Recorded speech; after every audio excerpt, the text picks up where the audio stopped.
Welcome back, everybody, to Stockholm, Sweden, where we are bringing to you live and direct the GLL Apex Legends series. My name is Paul, and I'm still joined on the desk by Glitter and Onset. We have 2 more matches to go for the EMEA region before we head on over to America. And guys, so far it's definitely been an action-packed evening that we will not forget. We've had 4 different winners. It's been Alliance getting the most recent. We've also had Virtus Pro, Pepega Squadron, and then the third match, it was won by... Kick, exactly, the Portuguese esports organisation. Yeah, moving into this 5th match of the evening, any expectations? I almost feel like LG is kind of on a roll right now. Although the top 4, even the top 5 really, it's so close that it's anybody's game. So as long as, or even somebody from 7th place could have 1 good showing and it'll just completely bump them up in the standings. Right now, it's actually a complete coin flip, and I'm really excited about that. Yeah, these are the big games. This is where if you can kind of put a game where you've placed well, but also pick up some kills, a little bit like LG just did in that last game, you put yourself in such a strong position ahead of tomorrow. And one team I'm looking at to do that now is Wizen. They've been in that top 10 in those final circle battles so many times now. I think they're sat in 7th place overall. But they haven't had that big game where they've closed it out, which means managing to wipe a team on their way into end circle, picking up those kill points as well as the placement points. If they can do that once, they could push themselves up into that top 3. So I'm keeping my eye on them to see what they do throughout this next game. Wizen, why do you agree with that, Glitter? Because it looks like you were nodding your head. No, I do agree. I feel like they kind of almost had a lot to prove, or maybe just generally the qualifying teams maybe feel like they have a little bit more to prove, but Wizen is a newer roster, but they do have some players that have a little bit of experience with the game in Poland. So all you have to do is kind of find the right chemistry, and like you said, they just need 1 solid game. Another team that I actually think is in a similar position is Fnatic EU. Yes. Yeah, Fnatic EU, they're doing what they do best, right? They rotate early, but rotating early is... As we talked about on World's Edge, is a different proposition to what it was back on Kings Canyon. You don't have as much cover. You don't have the ability to hold down a building. You have, you know, all these open circles which are causing problems. And they are causing problems so far in this game. We've seen every single circle in the open. See, but it's really only problems for the players. It's not problems for us. Yeah, we were talking about that. We were saying, like, for the players, it's a nightmare. For us, brilliant. Yeah, that's sometimes the case, right? Is that for players, the situations that they don't like, we actually enjoy as watchers and people that are not actually in the moment, right? Listen, they're putting on a show. It might be a little bit rough for them at times, but it is entertaining. I think one thing that I want to talk about quickly as well is something that we were questioning right at the start of this show was the composition of Legends and how we're like, oh, wow, that's surprising. The more we've discussed it and the more that we think about it, the more genius it actually seems to be for me. And I'm talking about why as far as these open-end circles, like... Mobility with the Wraith is fantastic, right? You can portal in, and we go back to Kings Canyon and the use of, you know, the dimensional rift to get yourself into positions, to get under a building, to get into a building. You will always have cover on those end circles. With an open end circle, put yourself in the position of being that Wraith player, and you portal into an end circle that's open. I mean, where are you going to place yourself? Where you're essentially just giving the other teams who are holding down positions a visual aid of where you are about to enter that circle, where everyone can focus their fire onto that.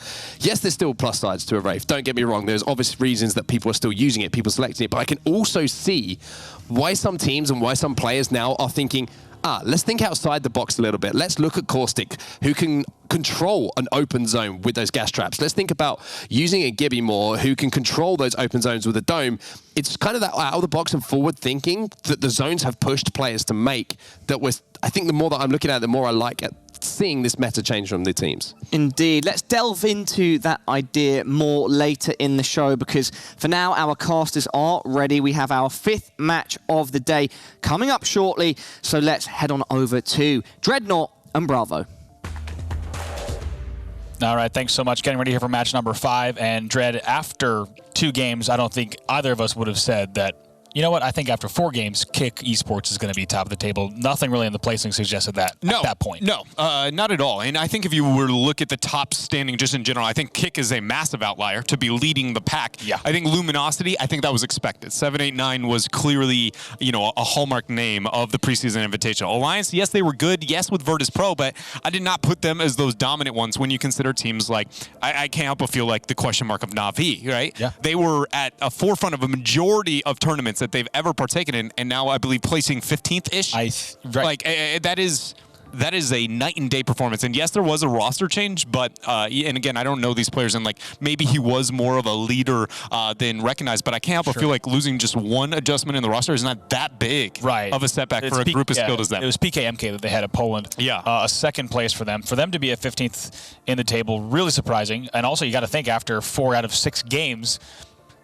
Day 1 isn't a wash yet. They could pull out some incredible points to set themselves up for day 2. But they have got to be taking a look at things pretty hard right now and wondering how can we squeak some points out against 5 and 6. Yeah, what went wrong with that in that situation to be able to deal with it? And also, I feel like one thing that we still are yet to see any deviation of, and I'm still going to raise it because it blows my mind, is if anybody's going to deny the second place team of this tournament the domination of Refinery into Epicenter. Like, it's insane. You have to wonder also just when are teams going to specifically take note of that? For example, are there team coaches who are watching the stream who are saying, this is happening, we have dropped Refinery, we could take Refinery, right? Is it going to take these teams watching their VODs as well as perhaps this stream VOD to look at day 2, right? I was kind of wondering, you know, there's a certain point where teams are either going to make that decision, and to be honest, between games here in a grueling online tournament, these teams might not be taking a look at these notes. So that could be something we see for tomorrow. Maybe we'll see it in games 5 and 6, but based off what we've seen, I don't think that's going to be the case. Yeah, and that's where, and I think that's even more so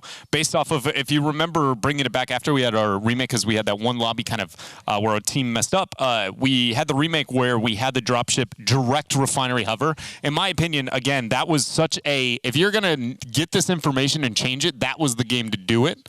And the fact that, again, nobody's been able to do so, at least not quite yet, has been pretty interesting here. But once more here with Luminosity dropping down, ping on Refinery. I bet we're going to see ourselves. It's Asdesu and Tsanya who actually land here in the Epicenter. And then we would normally see Exons actually be the target who moves all the way out to Refinery. As we see, it's a little bit deviated here. Tsanya actually going for the side here to the eastern section and just getting a couple of the side loops in the truck. But I mean, free reign once again. It's still amazing, like what they're able to get territorially speaking. Free reign once again, as we also look at Lava City. It's going to be the side of VP. That's where we've seen them not only in scrims leading up to this event, but we've also, of course, saw them their last game. You and I were talking in between games, Dred, that it was very surprising to still see them in Lava City North when, I mean, we had the beacon. They presumably had the beacon from, at some stage, from Lava City North, and because of that, you have to assume that they could have gotten into Geyser earlier than most. Yeah. For them to be one of the last teams to even try to get in and actually get into, you do not want to be getting into battles at Lava City North, getting attacked from the south that late in the game. So surprising to see that from VP. As a result, they've dropped now to 4th. They were leading earlier. Actually, this is our first look at the Mirage Voyage. Oh yeah, no, I've just been living in Christmas while I've been paying attention to this explanation. It is wild, and Mirage Voyage is got a whole lot of Christmas going on here.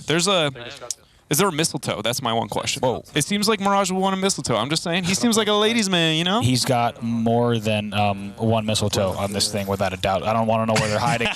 But if you've taken a look around the Mirage Voyage, you know exactly what I'm talking about. There's hot tubs. There's got to be mistletoe. I've got no doubt about it. But swinging over here with the Na'Vi I'm just now thinking of the nightlife of Mirage. Like, no, that's also not something good to think about.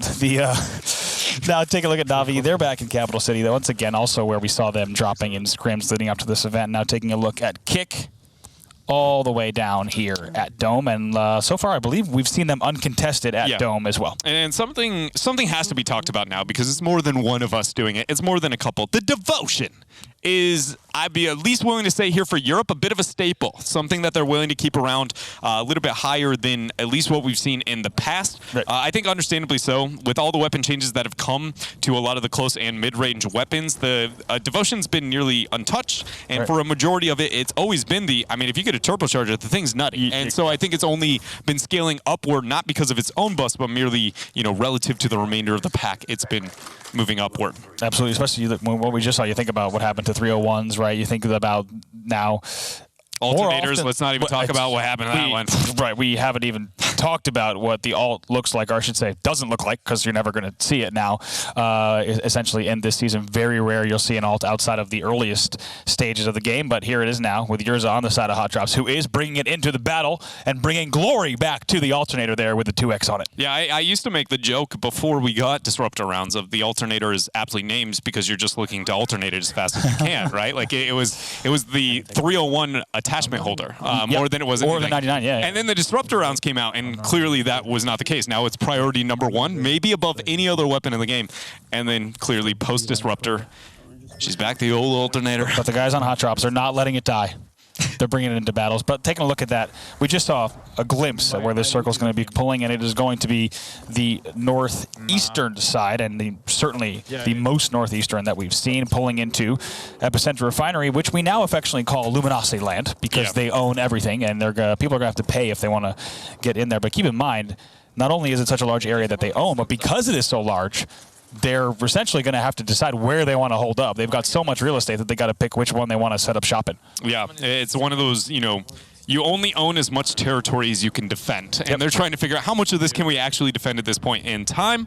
Limek, though, ends up taking the balloon here, traveling on to the northern section. Actually going to land dead center here in the Skyhook building. We do see, thanks to their Pathfinder reveal, it's going to be more to the eastern side. And actually, it could be the train triangle, kind of tri-way entryway, final circle, which is one of the more rare ones. Sitting right here in this kind of canal, or back here in the very final section, at the very northern section, there's 2 pretty rare circles that, at least for now, we're hinting at here with round 1. Yeah, we've seen that northernmost one, actually, was the one that I mentioned earlier that threw off a lot of pro players in scrims when they were trying to set up for Skyhook buildings, and it pulled all the way northeast. And that's exactly actually where SOAR already is, as they're likely anticipating we could be seeing that northernmost, really that almost northern dead center final circle. Yeah, this is what I used with the very proper terminology I called the train tri-way. As they're trying to clean it up there, 3 shots are going to be enough to get the kill onto 1. The way struggling, losing 2 members, a third sitting off in the distance, just barely surviving. But I think that SOAR, even if they don't get this knock instantly, a good armor crack there, they're still in great positioning here, depending on what these final circles are going to leave. And just to clarify once more for anybody wondering still where we are, when this goes down, the mini-map, it's where that res is up here at the very last section, that resurrection zone. That is what that final circle that you were hinting at before. Absolutely, and now teams, especially now that they have more like 2 weeks of scrims on these new end circles, likely not going to be caught off in the way that we saw teams setting up for that, really banking on that Skyhook ending. Instead, they're going to be ready to be moving up here, and we're already seeing that right away in the early stages of the game. Here we find ourselves with a wingman defense. Wingman has been pretty prominent throughout today.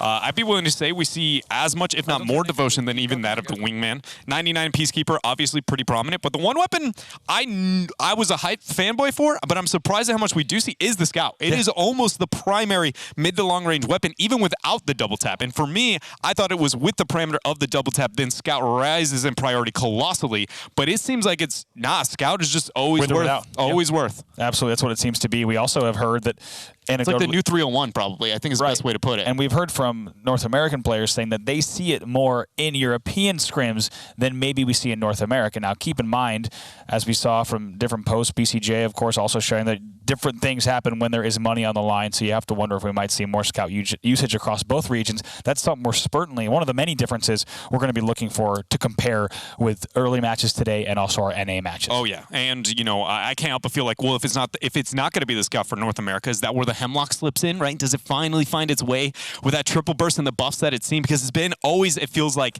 so close. Right. Just this close, just a lick away from being relevant there. Here's a kick up at Refinery. Doing one last round of looting here. They might also pop up to that rooftop. They do see a little bit of a Gibby shield in the distance, so maybe get up for some high ground and get ready to rotate as well. But now we were wondering where Luminosity was going to set up. They have so much, like we said, with Epicenter and Refinery, a lot of places where they could start their rotation, but they're actually going all the way to the northern side, up against this wall, getting ready to push into what will essentially be, what we're assuming, dead center of that last circle. And there's a lot of little crevices, as you can already see here, for Luminosity in this part of the map. It honestly, the layout is unlike any other part of any Apex map that we've seen so far, it's a very weird, like canal-y, almost old caves kind of vibe up there, especially as you make your way into the woodwork there. But we'll see how that kind of unfolds. Still here only in which, round to be honest, you know, you don't early December patch, you didn't always see a lot of teams even navigating this area. So I think just in terms of general playtime, teams are going to have less experience fighting in these nooks and crannies to that northern wall without a doubt. Yeah, no, we don't know the hard numbers, but I was willing to say at least 2 times more of the experience in every other section of the map than that one there. Likely going to be very much more. But Na'Vi here holding that high ground kind of cliff, the transition from capital city into the epicenter itself. And Virtus Pro also there on that northern section of the map, just on the outskirts here of Refinery. Got themselves a pretty comfortable setup in terms of exactly the different nooks and crannies to shoot from themselves. Also a good place for their gen. But keep in mind, they're defending an area that I think is larger than that gen, right? So they're going to have to be really keep in mind exactly where that gen is placed, because they've got quite a lot of cover from those rocks, but not sure everything would be within the range of that gen. We saw off in the distance there that Cooler did have a couple of targets that they were already going to be looking at. We make our move back here to LG, and one thing about Luminosity is that they're pretty comfortable with kind of posting up. You already saw them throw down that Watson generator, and when they get that confident with this is our home, they're usually very right. And to no surprise, Luminosity doesn't seem to make very many mistakes. And so what I'm trying to say here is I already have a lot of concern in the fact that they're confident in this crevice. They put the Watson ult down in between, which is going to make it very hard to shoot. Only 2 areas to get to it, and about 20 meters out from what they're already defending. So a pretty good stance there, as long as I would say a longbow or any long-range weapon kind of shooting in should be a pretty good game there for them. Already, again, still sitting in second within our standings, only behind Kick. Oh, absolutely. Just another example of getting in early, right? They find the right terrain, even though if you're just looking at that area, one might not say that is very desirable terrain. I want to get there as fast as I can, right? But just given kind of the tools that they have and the knowledge of where that end circle will be, unlikely that someone's going to see a ton of, you know, a labyrinth of Watson fences and say we should push there, right? So it just really kind of goes once again to the play style that we're seeing in Europe, and over time we could also see more of in North America. Now looking at Virtus Pro once again. Yeah, and once Virtus Pro gets done with this fight, they have to actually deal with Luminosity off onto the western side of where they're standing right now. So it's important that they win it, but also win it with a lot of resources to be able to handle the next final kind of mini-boss there. PJ, though, taking a lot of damage, able to get on the backside of a rock. The Ray tries to push through, a couple of shots out for Taylor, but that was a easy knock in their response. It's going to be Kick who's pushing. They're going to try and throw down the Gibraltar ultimate, actually coming out from the other side. It does give him a bit of breathing room. 90s gets the battery off, ends up getting the push here. Devotion from the hip fire. 50 is a crack.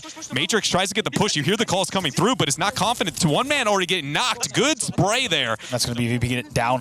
Yeah, great job there. For how questionable couple openers were there on that Devotion. Really clean on the back end. Also, you saw them getting dinged. They knew it was from the rear, from the west, looking at the map, and you hear the push come in. They knew they had to finish that battle. They could not take any more time to take extra damage from the west, so they will win that battle. 16 squads left. Luminosity now is anticipating that battle that you just pointed out. Yeah, this is one of those. There's no other way for it to kind of go, so it's kind of just waiting it out. Luminosity, the second they hear those shots, they know that that's the direction they're going to try and move in. We'll see if they, I think the only way that changes is if for some reason one of these other teams kind of has a wild hairball approach. Like if you notice, Na'Vi's been defending South Epicenter. If they make a weird rotation in, that could force a southern attack, and a different angle coming into the double pressure might be too much for Luminosity. But if they keep coming in, trickling in one by one, I think they'll be all right, just kind of dealing with them like lemmings almost. Absolutely. Now, you saw earlier in the kill feed, G2, a team that we saw pop into the top 5 earlier, and they've been in some late games, but that's going to be an unfortunate set of trouble that they run into. Fnatic EU in a similar situation as they're receiving some knocks there from the side of Na'Vi. Let's see where Na'Vi actually is now. Again, with that southern epicenter position. So they did make their way down kind of off into the side here. Down already one member, so going to be difficult for them to make their way in. And looking at the ammunition situation, the fact that they only have 14 there on the Peacekeeper, likely we want a bit more. But here back with LG, is Luminosity trying to defend this potential push coming out from VP. We know it's Virtus Pro on, or excuse me, Kick, who killed Virtus Pro on the other side here. Let's go ahead and see. Now here they go. You hear the push getting called. Two players with good looking armor, but to be honest, they get dinged real early, and also the ult's coming in, so they have to retreat pretty quickly. Also, Wraith has to queue out. Yeah, now they got pressure from behind as well. Keep in mind that Exons actually threw down the second Gibraltar ult, which actually was a really clever play. It basically ensured that there was no advance opportunity. Whoever Gibraltar's first is usually going to have the struggle, but here they go ahead and try and push here. This is, look at this, just shoot. Oh my goodness. And it looks too easy there, as those are going to come out. Kick unable to push, unsurprisingly, and that looked way too easy for Luminosity Gaming, just holding the high ground. And while it looked like you said, that gave them the time to heal, LG knew they just needed to time it out and go ahead and push, and they're able to win that battle. They will still alive on the northern side. And when we compliment Luminosity, right, clearly they had an outstanding performance when looking at, 789 at the preseason invitational. But if there's anything to be like, why are they different here today, and what have they definitely gotten better on, it is when they make a call, they go all together as a unit, no hesitation, and if it loses them the game, it seems like they don't care, because as long as they're a unit, they're doing it right. I think it's great they identified that, because they were succeeding in Poland and even in some of the games today, despite the fact that so many times only one player was alive. Yeah, I think they're realizing that they can capitalize here, but here comes the push from Kashera of Lazarus as he's trying to make something happen. Yes, indeed, he's able to do it against Gamers Origin side, and that will be a thirst as well. A lot of loot to be able to pick up there in the 15 seconds of that Gibraltar shield, or bubble going down. Gibraltar ultimate as well. On top of that one is Na'Vi trying to make their way in. Has an opportunity to kind of go around this rock and play it a little bit slower if they would like, and down a man you'd expect to do so. Still here, Luminosity maintain that control, and I want to bring it back to that gen I talked about before, right? It is still sitting in that crevice, unapproachable from those two side angles, and that's why you see Tasanya here zoning off on those sides. Not only is it the most approachable, but again, it's going to defend that generator, and I think it's just, again, important to highlight that when we look at Luminosity, they're either making great macro all in together, and very few times do they choose to establish a home. And when they do, it's unapproachable, it feels like. It's a great point in this case, Dread, especially because we saw them play this area earlier and confidently. Now they're playing a hard edge of a circle, and they stayed there, right? Yeah. There's a reason that they have not advanced. They've decided that this is the best place for them at this time. Yeah, it's crazy what they are able to do here, but Na'Vi find themselves in a struggling position. Great opportunity there from the Gibraltar to be able to get the bubble, and more importantly, that clutch Peacekeeper shot coming through. Phoenix maybe for a moment there, but too much. Too much. They do get attacked from the south as well. So now taking back in with Lazarus here, Kashera on your screen now. 9 squads left. There's going to be another knock there on Artico, and Gambit having a tough run at the day as well. We have not seen much of them. Gambit currently sitting in 11th place. Big portal opportunity coming out here. Even got to go ahead and burn his Q. Basically leaving him into the middle of the fray there if anybody ends up following through. Taskmaster is going to be the one to join in. R99 brought out here. And if they can shoot here together, might be able to get the right pick, but right now, desperately just trying to get across. It was a cheeky little heal right there. Great power slide in, basically putting him to where he's always moving forward as fast as possible with no shot on him, but also maximizing his heal. That's one of those min-maxer brains. Love what we just got there, but we'll see what they end up doing here. Do find one. Great spray. This is an R99, by the way, ladies and gentlemen. Look at these shots. Right now, going to have to continue moving across, like you said, over here with Taskmaster here as they try to fly in. And right now, 8 squads left still, and they do have the high ground here and a decent bit of cover as well. The generator is going to stop any shielding. If they can get rid of that generator, it's going to massively increase this push. Once this drops, that bubble drops, this is a huge advantage. Even being down a man for this roster, I want to know, are they going to decide to try and push in? Getting dink from the north. They need to be careful here. Has to Phoenix. Very low HP here for Yurza. Without having the audio, I can't tell, but it had to have been something longbow-esque. Only 2 shots, sending him below over 100 damage. So it had to have been a headshot longbow, something close there. We'll find out maybe. Kraber, things like 7 Scout with a double tap could do that as well. But reciprocity here. Every fence that goes down just gets shot out here. And they're holding the high ground of that rock on the backside of that res. Interesting to see if that is something that they'll be able to maintain here. Yurza has to make something happen here with that Eva now. Only has a self-res. But he actually did make it to the backside of the rock where he might be able to get that res off for free. But keep in mind, he's close enough to get the audio cue. I think I would have moved a little bit farther. Yeah, they know. And it gets found out.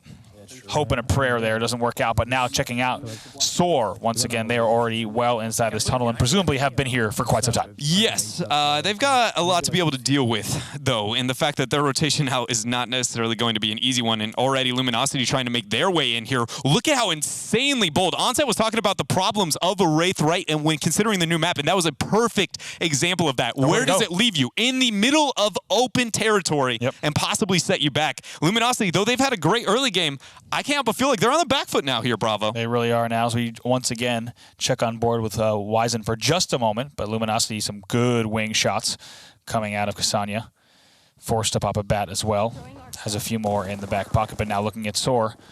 I have a good corner. And the RPR side, you heard him say there, I have a good corner. They're going to try to hold this.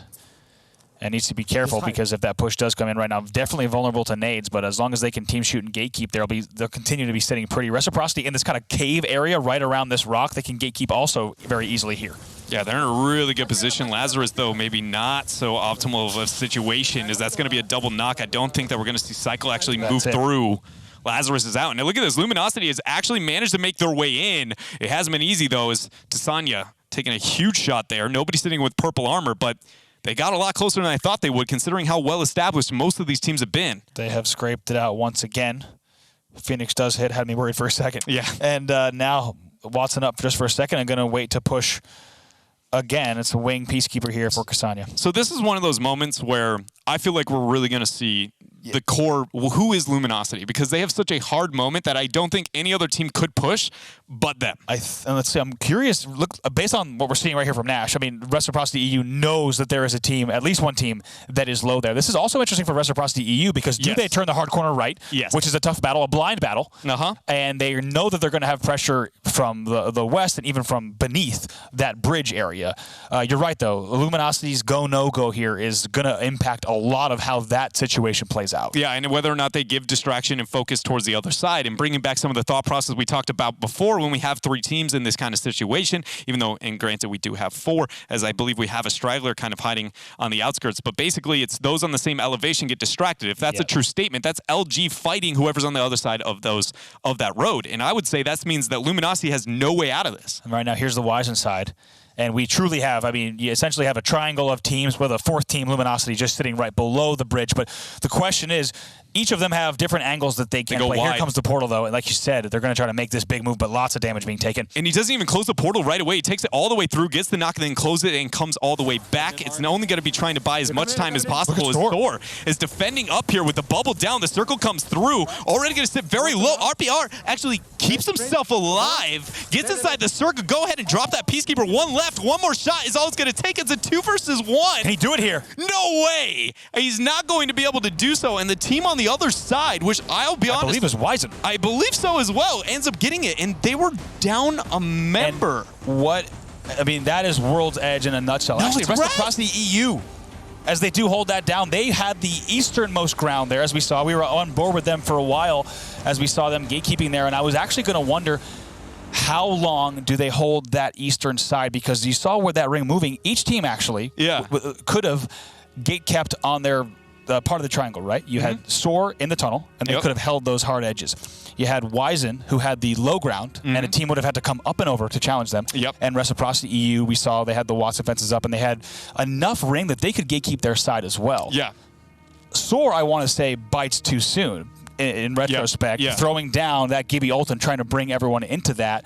And in the end, Reciprocity U, what I think we didn't see it on screen, but what I have to imagine is they held those high ground cliffs and let all of that happen until they just needed to push the last bubble. I think it was one of those, watch everybody get so distracted and then hopefully kind of the light. It's still technically a third party, but it's way less, like, it's strategic and focused, right? It's more a convenience factor there coming out from them. But I don't know.